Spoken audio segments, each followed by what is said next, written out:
In front of me is a Cubot J5, and today I will show you how to reset network settings. So to start off, you want to open up the Settings app. From here, scroll all the way down to System, then choose Advanced, and you will see Reset Options.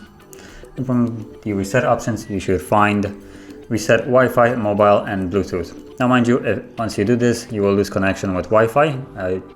The phone will basically forget the password, and any kind of connected Bluetooth device will also be lost. So once you're ready, you can just tap on it and then reset settings, and once more reset settings.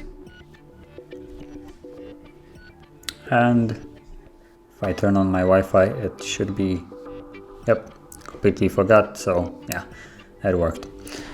And that is basically how you would reset network settings. Now, if you found this very helpful, don't forget to like, subscribe, and thanks for watching.